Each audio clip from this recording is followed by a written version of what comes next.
Russian President Vladimir Putin has declared martial law in 4 Ukrainian regions recently annexed by Moscow. Moscow annexed the territories in September after what Ukraine and the West called sham referendums.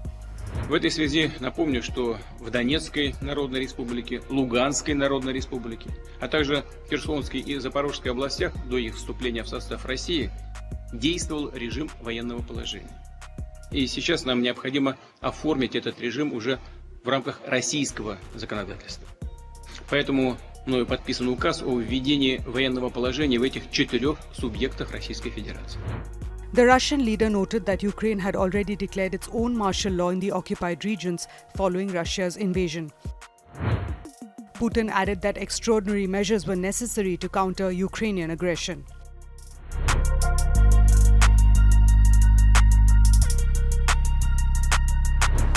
Putin's order comes as the Russian military faces a string of embarrassing losses in Ukraine.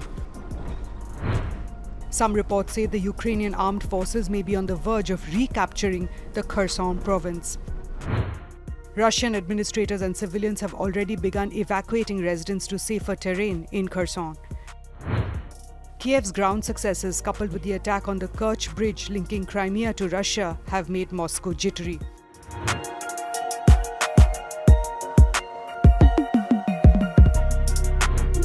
Ukrainian officials said the order would not deter their efforts to retake occupied territory. Окремо сьогодні хочу звернутися до наших людей у тимчасово окупованих районах півдня і сходу України. Найближчим часом окупанти намагатимуться забрати чоловіків в свою армію. Всюди, так само як в Донецьку і Луганську. Будь ласка, уникайте цього так, як можете. Намагайтесь виїхати з окупованої території. Якщо ж ви не можете цього зробити і опинитесь в російських військових структурах, за першої ж нагоди намагайтесь скласти зброю і прийти на українські позиції. Kiev warned the measure could lead to a mass deportation of Ukrainians from the occupied regions.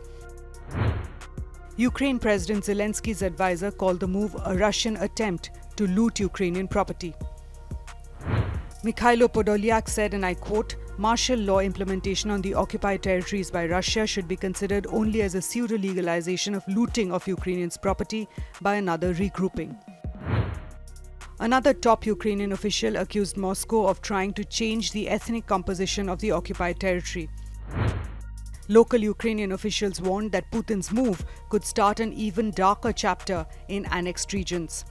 Ivan Fedorov said, and I quote, "A new manifestation of genocide in the occupied territories. The Russians are preparing the forcible deportation of an entire city.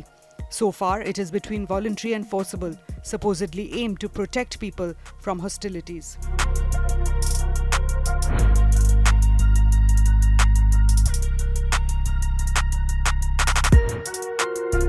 Under Russian law, martial law expands the powers held by the military and law enforcement agencies. Experts say martial law essentially means the suspension of the normal governance of the economy. Under martial law, Russian military can impose curfews, restrict movement of civilians, seize civilian property, monitor communications, and order residents to rebuild destroyed cities. Putin has also instructed his officials to set up a special coordinating council under Prime Minister Mikhail Mishustin. The council would reportedly work with the annexed regions to boost Moscow's war effort in Ukraine. The Russian president also ordered economic mobilization in 8 regions bordering Ukraine. This is the first time that the Russian Federation has imposed the law that dates back to 2002.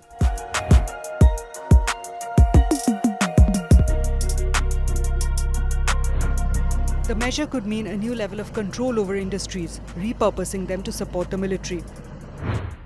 Experts say the move could also serve as an opportunity to acquire and mobilize more resources for Russian troops.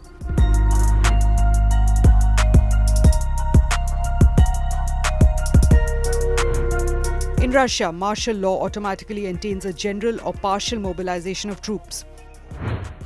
However, a partial mobilization was already declared in Russia in September and was also extended to the occupied regions. It is yet to be ascertained if more men will be called up to join the Russian forces to fight against Ukraine. Under martial law, authorities will have the power to enact measures to meet the needs of Russia's armed forces.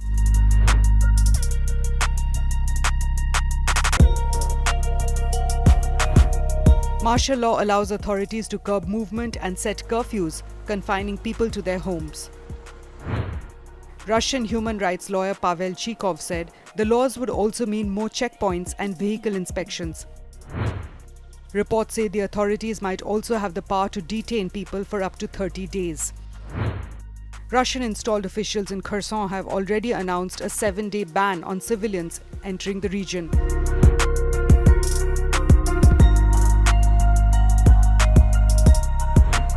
The Russian law allows for the temporary resettlement of residents and the evacuation of objects of economic, social and cultural significance.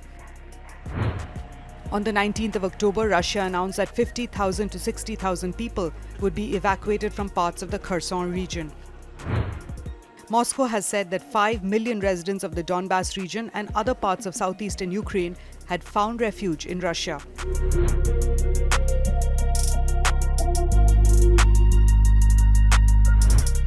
Reports say Putin hopes that declaring martial law will help stop or slow down the Ukrainian advance. Analysts say that Moscow could extend the law to other Russian regions if it needs more troops and resources. Mark Galeotti of the University College London School of Slavonic and East European Studies said, and I quote, "This is a big deal because in effect what Putin is doing is actually bringing all the Russian Federation into some level of martial law. In terms of sort of shifting to a sort of model of national mobilization of every aspect of politics, society and economics, this is definitely a move that up to now Putin has been trying to avoid." Unquote. Experts say Putin thinks that mass mobilization of resources and people in military service for Russia will lead to victory.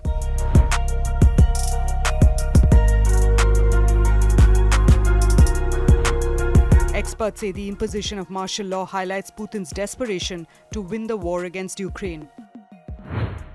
Analysts believe that Ukrainian gains have forced Putin into taking a series of escalating steps within the past month. These include partial mobilization, annexation of 4 Ukrainian regions, and threats to use nuclear weapons.